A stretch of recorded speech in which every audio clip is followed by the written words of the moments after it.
Good morning, class. We are continuing with our chapter 12. Let's talk about those key terms that we've been working on. Who can remind us what urban is? Caitlin. Of or relating to the city. Of or relating to the city. So what is rural, Joseph? Of or relating to the countryside. Of or relating to the countryside. Where do we live? Suburban. So it's not in the urban downtown city. It's in the suburban. So it's outside of the city, but we're not all the way into the country. Who are the working class? Maddie? People who work for hourly wages, usually jobs that require physical labor.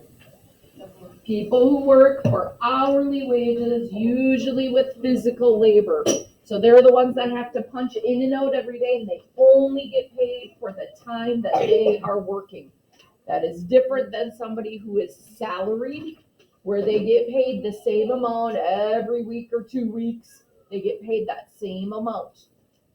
So the working class are the ones who are doing the more manual labor. They're doing sometimes the not so fun jobs, the ones that require you to do a lot of work. So think about at the factories, some of those jobs that we were talking about, how dangerous they were, those would be the physical labor, the hourly wages. What is a boom, Paisley? A period of rapid growth activity. The period of rapid growth in a population could be a lot of people moving into an area. It could be a lot of babies being born. So when you hear anybody talking about baby boomers, that was after World War II when there were lots of babies being born. It could be lots of immigrants moving into an area, or a lot of people just moving to a new area and the population explodes. Or it could be the economic activity. Oh my goodness, we have all these factories and all these people work in the factories, and now we have all this money, all this profit coming in. So it could be an economic growth. So that was the boom. What is a labor union? We talked last chapter about these new factories. Why do we need the labor unions, Anthony? That labor union helps protect the workers, those working class people in those dangerous jobs. We know that the Pillsbury and those guys wanted to make the most profit they could make. They wanted the big factories making profit, but sometimes when you're making profit, you're not looking out for your employees. You're not making sure that they're getting their breaks. You're making them work too long. They're getting tired, and accidents happen. When you're working with dangerous machines, you don't want accidents happening. You don't want to be overtired. So the labor union makes sure there are things in place to make sure it's safe working conditions and that people are being paid fairly. Back in this day when immigrants would come in, they would take any job they could get, and people took advantage of that, and they weren't paying them a fair wage. So labor unions make sure that the workers are taken care of. It's one of our Catholic social teaching to make sure the rights of the workers are taken care of. So one of our Catholic social teachings we're going to be hearing about in our chapter, this chapter. When their rights are not being taken care of, they can go on strike. What is a strike, Cole? A refusal to work in order to force an employee to agree to a demand. That's that refusal to work. Everybody refuses to work. The work stops. And the employee is kind of forced to work with the employees to make sure that the demands are being met. Both sides, a lot of times there's a compromise that happens between both sides. Nobody likes a strike. The employees aren't making any money at all when they're not working. They get no wages. The employer doesn't get any product because work has stopped. So nobody benefits from a strike when the strike is happening. The benefit comes with the compromise that happens to start the work up again. And our last one was the citizen. Katie. Someone who is born and naturalized into a country and they have the rights that Somebody that is, yes. and what's just like Yeah. So a citizen is that person that's born or naturalized into the country to get all of the rights provided by that country. So we talked the last couple of days, the couple of questions have come up about citizens. I was looking stuff up last night, and Gianna was impressed with some of the questions because she is in civics right now in high school as a freshman. She has a civics class. She's like, oh, we were talking about that in my class. So we're 3 years ahead of the schedule with some of these questions, getting us ready so you'll be prepared when you are in civics class. So, born a citizen, you are always a citizen of that country, no matter what. When you are naturalized and you're an immigrant that becomes a citizen, the question that has come up is, can they ever take that away from you? It's very, very rare in the United States for somebody to lose their citizenship. It could be something where there was, through the process that you went through to become a naturalized citizen, you might have lied on your paperwork. In that case, you could have your citizenship stripped. Rosa said, oh yeah, we talked about that where somebody becomes a citizen and they want to be a terrorist and do terrorist activities. They could get their citizenship revoked because they lied through the process. They were not pledging allegiance to the United States. They wanted to do harm. They wanted to do damage. So in very rare cases like that, you could lose your citizenship if they find out that there was a flaw in the process that you went through. Very rare. I've never heard of it happening, but as Rosa said, when she was in civics class, they talked about terrorists that become citizens. They obviously lied during the process. They were not pledging their allegiance. They wanted to do harm to the United States, so they would no longer be a United States citizen. Nick. So if you're not a citizen, can you still go to school in the U.S.? You have to have a student visa. So there are a lot of people that come over. If you're coming over as like a foreign exchange student, where you come over just for a semester or a month, there's certain paperwork that you file through the government and you're allowed to come over to study for that specific time. There are people that come over to study for college. They have something called a student visa that's given to them, and they are only, if there's parameters put on it, you have this much time that you're allowed to be here to study, and then you must return to your home country. So you are allowed, as long as you go through the right process and you get the right paperwork, you're able to study here. Maddie? Because I have a question.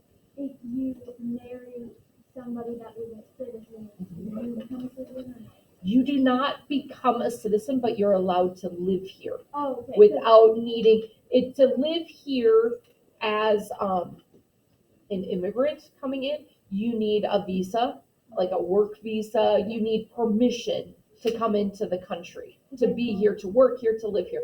Mr. Gambino, his dad came over as an immigrant. He did not become a citizen for many years. Remember, I said they got married in 1959, and he became a citizen. It was either in the 80s or the 90s. So he lived here for a long time, and he worked here, and he didn't need a visa because he was married. So when you're married, you don't need the special paperwork anymore because you have a spouse that's a citizen. Yeah, I know my aunt's fiance is from Australia. They're trying to get a visa to come over here, so I was just trying to understand. So they need the visa initially. Mr. Gambino's dad needed a visa to come to be able to work here. He needed a work visa saying he has permission to live here. But then once he got married, once you're married for so many years, you don't need that permission anymore. You're granted it because you're married to a citizen. So he won't need the paperwork after whatever the length of time is after they're married. He wouldn't need that to keep refiling that paperwork. Then he would just be able to live here. Leah.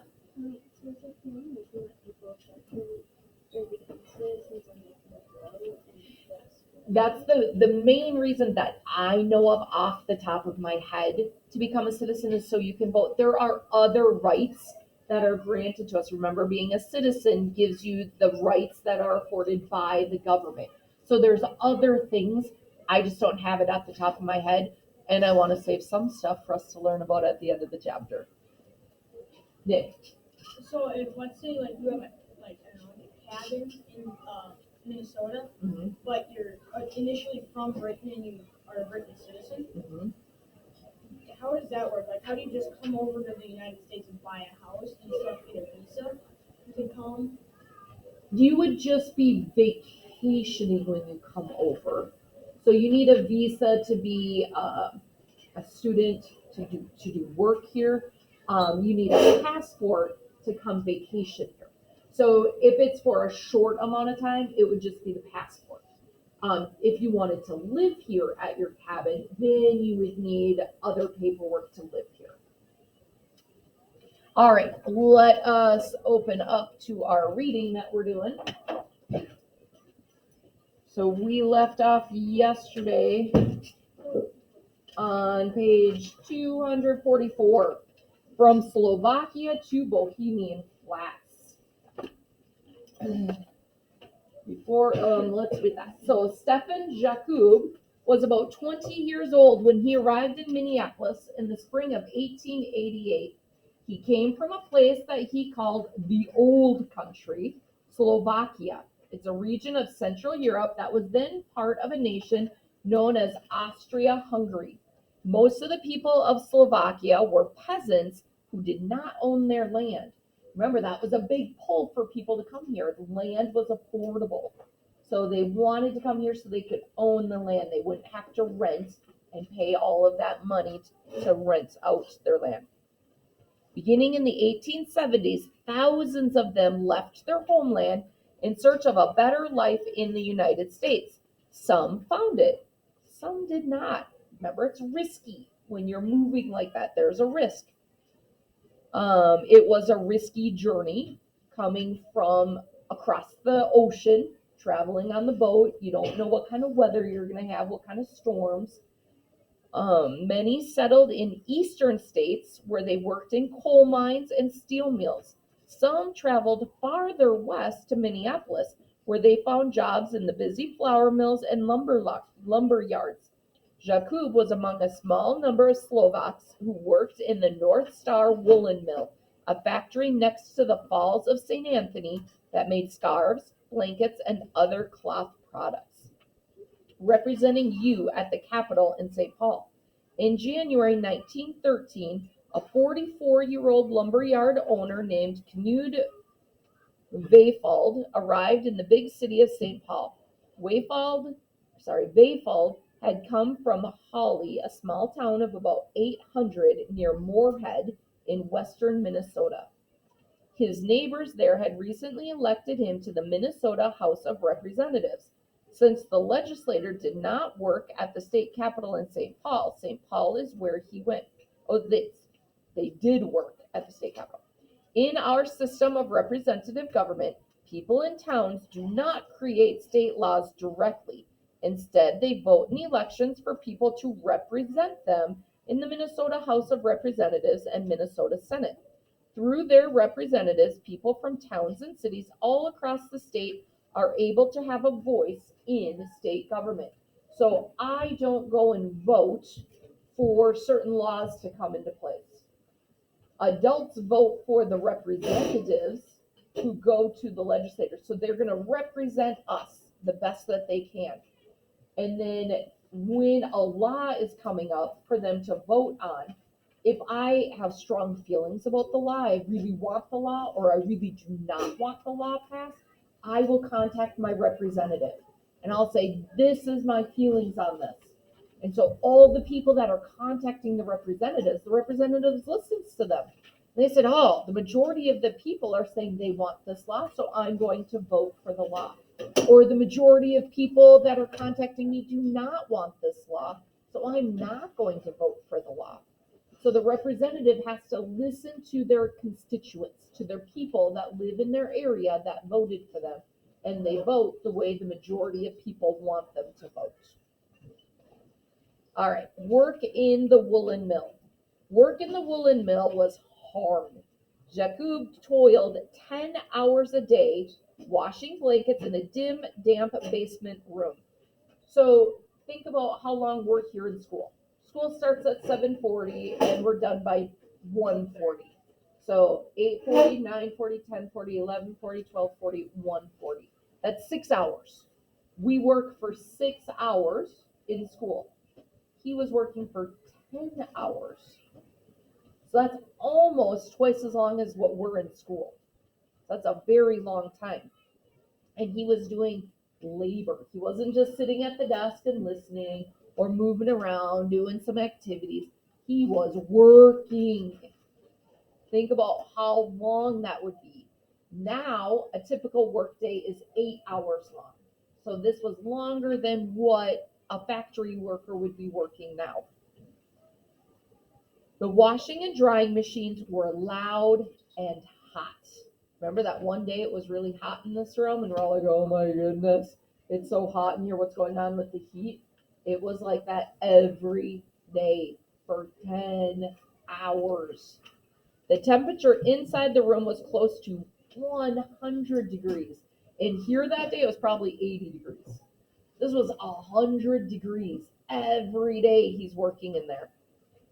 In 1888, a reporter named Eva McDonald wrote a story about the workers in the blanket washing room. Picking my way across the damp floor, I found some girls working on heavy machines called gigs. Others were bushing or picking specks off the blankets when finished. Girls, why don't you open the windows? It's so hot here, I exclaimed. None of your business, was the prompt reply. How much are you paid? 90 cents a day. A day. They get 90 cents. Do you think it's worthwhile to ruin your health by working in this place for such wages? I don't know what that is, said the weary reply, but when a girl's got her living to earn, she can't choose where she'll work. So remember what I was talking about with those working conditions. It's really hard. They were working for a very small amount of money in a room that had no windows, no air circulation. It's super loud, super hot. They're doing this manual labor, and the reporter's asking them, is it worth it? And they say, well, we have to make money. I need to pay my bills. I need to put food on the table. This is all that I can find. So yeah, it's worth it because something's better than nothing. Stefan Jacob received about the same wage as the workers in the blanket washing room. It wasn't much, but he felt lucky to have the job. When his day at the mill was over, Jacob walked back home to his little house in a section of Minneapolis called Bohemian Flats. The neighborhood was crowded onto a small piece of land along the shoreline of the Mississippi River, where springtime flooding was common. Nearly all the adults who lived there were immigrants from other countries. In the late 1800s, most of them, like Jacob, were from Slovakia. The immigrant families of Bohemian Flats did not have much money, but they did have a close-knit community. Jacob, his wife Anna, and their 6 children lived on a street where almost all their neighbors spoke Slovak and had Slovak names like Mikulak, Pashko, and Lukako. They lived in small wooden houses, and their fenced-in yards held chickens, ducks, and geese. Most of the men spent their days working in the city's mills and factories. Many of the women worked at home, cleaning, cooking, and caring for children. A common way for women to earn income was taking in boarders who paid for meals and lodging. Some women worked in homes outside of their own or in businesses. So they would take in a boarder, that's like having a renter come in and have a room off the side of the house or have a couch that they slept on. So they would have a roof over their heads and they would pay them money to live at their house and be able to eat some of their food. So they would eat meals with the families. So the boarders is a way to get a little bit of extra income, but they have to make sure there's a place for them to be able to sleep and a place and food for them to eat. Telling workers' stories, Eva McDonald Valish. So this is that reporter that was at that factory. Eva McDonald became well known as a 22-year-old writer in 1888. That year, a series of her articles were published in the St. Paul Daily Globe newspaper. She wrote about the long hours, unhealthy working conditions, and low wages faced by women at a local clothing factory. The women went on strike just weeks later, and McDonald's articles were seen as the spark that ignited the protest. So it highlighted how horrible it was. When people were reading about it, they're like, oh my goodness, this is awful. And that sparked people to be able to want to go on strike to fight for better conditions. McDonald went undercover in order to get detailed information about the working conditions in Twin Cities area businesses. She got jobs as a factory worker, a domestic servant, so a maid, and a store clerk. Writing under the name Eva Gay allowed McDonald to keep her real identity a secret. Her articles gained her a lot of attention, and Eva McDonald became a popular public speaker for the labor movement. She also ran for political office. McDonald was the first woman to run for election to the Minneapolis School Board. Women in Minnesota at this time could only vote or run for office in local elections, such as those for a city school board. She lost the election, but continued to work hard for those she felt deserved protection. Eva McDonald married Frank Vallish in 1891, and a few years later they moved to the East Coast. Eva Vallish's final job was with the New York Times. She died at the age of 90 in 1956. So she had some really good articles that she did, that undercover reporting. She was able to really highlight how horrible the conditions were. So when we read the bit of her article and she asked, why don't you open the windows? And somebody said, none of your business. Why do you think they didn't want to talk about it? Because they might get fired. If they're going on record talking about things, the employer might say, oh, you're going to cause trouble, and they might lose their job. So some people didn't want to talk about it, even though they didn't know she was a reporter, they still didn't want to talk about it. So when her article came out, everybody was talking about it. So it wasn't this person said this and that person said that, but it was, oh my, look at just how bad it is. So they really helped them to see how bad it was there. Older children often had to take jobs to help support their families. The Jacob children, for example, worked as shop clerks, truck drivers, and laundry workers during their teens. When the younger neighborhood children weren't in school, they sometimes collected logs and scrap pieces of wood that floated down the river from Minneapolis' sawmills. They sold some of the wood for money. The rest they piled up in their backyards so their families could use it as fuel in the winter. So even though they're kids, they still had jobs they had to do. It was their chores. So when they were older in their teens, like Mateo has a job, Rose is getting a job, they need to help contribute. Now, my kids are able to save up their money to help pay for college. But their kids, because money was so hard. Please excuse this interruption. We are going to give the outdoor recess a go, so we will be going outside until further notice. Outdoor recess, thank you. So their kids had to provide money to help the income of the house at the time, to help buy food for dinner, to help pay the bills. So they were a contributing part of the income of the family. Nick? If you're looking at a picture, you can see two little people like collecting wood. Yep. Yep, you can see in the middle of the picture out on the water there, that's little kids collecting the wood. Moving up and out of the flats. As time went on, many people who lived in Bohemian Flats moved up to other parts of the city. Their new neighbors included those who had lived in Minnesota for generations, as well as immigrants from many different places, not just Slovakia. So when they moved out of Bohemian Flats, they moved out of that safety zone of having everybody who's like themselves. They tried as best they could to blend in and take on the customs of their adopted country, often while preserving traditional customs at home. Like at our house, we still celebrate St. Joseph's Day with a feast. We have St. Joseph's Day in Italy is a huge deal. and you have this big dolce table. It's the sweets table where you celebrate and you have all this food because Italians love to eat. So we have a big celebration on St. Joseph's Day in our houses. Even though our neighbors aren't Italian and we don't celebrate with our neighborhood, we still celebrate at our house. Maddie. Like how, in, like, or what was it, Inside Out and Back again, what is her name? Like, continued to, like, do the, like, celebrations at home, but it outside. Yeah. And you'll see that in TV shows and movies. They'll show how people still celebrate in their house, but they might not be celebrating with their neighbors because they don't live in those specialty neighborhoods. Like we don't live in Little Italy, so we're not celebrating with all of our neighbors. Stefan and Anna Jakub and their children eventually left Bohemian Flats and moved into a new home across the river near the University of Minnesota campus. A few years later, their old house and all the other homes on the flats were torn down to make way for a railroad building.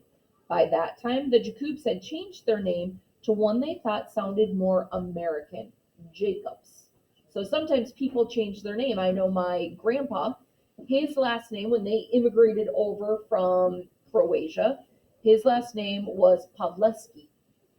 And when they were in grade school, the teachers, the nuns at the school that they went to, actually changed their name for them to Pavlich because Pavleski was too hard for them to pronounce. So my mom's last name growing up was Pavlich because it was a shorter name. So people would change their name so it wouldn't be so foreign sounding, so it would sound more American. It was very common, and it still is common for some people to change their names when they come over here. Sometimes, it happens all the time. Working women. The female employees of the North Star Woolen Mill were among the few women who worked inside the factories of the Minneapolis milling district around 1900. Most women with jobs outside the home, and there were thousands of them in Minneapolis during this time, worked in traditional occupations such as dressmaking, teaching, and nursing. Others took jobs as domestic servants, restaurant servers, and sales clerks. So women were starting to be able to be employed outside of the house. A lot of women stayed home to take care of the kids and to take care of the household, but there were jobs that people were getting outside of the house before they got married and had their own families. So we'll read more about that as time goes on. So that is just one glimpse into one of the families in Minnesota at that time. Thank you to my friends who are staying quiet and not moving because I am still recording. When we're slamming our books closed and grating the chairs on the floor, it's very loud. And unfortunately, our friends at home are hearing all that ruckus. So while I'm recording, please wait until I sign off before we start moving. For my friends at home, we hope you are well, and we hope to see you soon.